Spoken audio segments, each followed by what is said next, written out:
გარემოს დაცვის სამინისტროში რუსთავის ჰაერის ხარისხზე იმსჯელეს გარემოს დაცვის სამინისტროს მიერ გატარებული ღონისძიებების და გარემოს დაცვითი პასუხისმგებლობის შესახებ კანონის გამკაცრების შედეგად რუსთავის ეკოლოგიური მდგომარეობა გაუმჯობესებულია, მსხვილი საწარმოების უმრავლესობას დალერგილი აქვს უწყვეტი თვითმონიტორინგის სისტემა, თუმცა გარკვეული პრობლემები მაინც რჩება, რაც ბოლო პერიოდში ქალაქში უსიამოვნო სუნით დასტურდება. სამინისტროში გამართულ შეხვედრაზე რუსთავში არსებულ ბიზნეს ოპერატორებს კანონით გათვალისწინებული ვალდებულებების შესრულებისკენ კიდევ ერთხელ მოუწოდეს და მათ საქმიანობის მონიტორინგის გამკაცრების გადაწყვეტილება მიიღეს.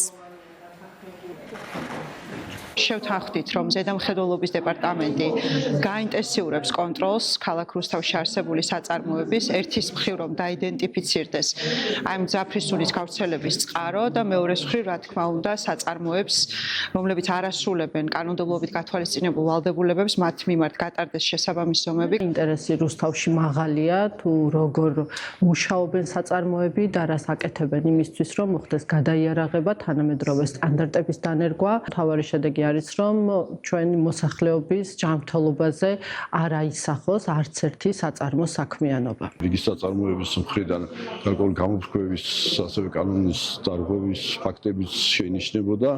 ჩვენ შევთანხმდით აქტიურად, რომ გაგრძელდება მონიტორინგი სამინისტროს მხრიდან, რათა ეს პრობლემა უფრო კლებისკენ წავიდეს მომავალში. ეკოლოგია და გარემოზე ზრუნვა ერთ-ერთი პრიორიტეტია ჩვენი საქმიანობის.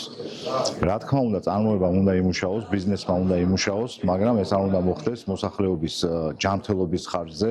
ამიტომ არ ვიშურებთ არც მატერიალურ სახსრებს, არც დროს, ენერგიას იმისათვის, რომ მაქსიმალურად გავაუმჯობესოთ მდგომარეობა ჩვენ წარმოებაში.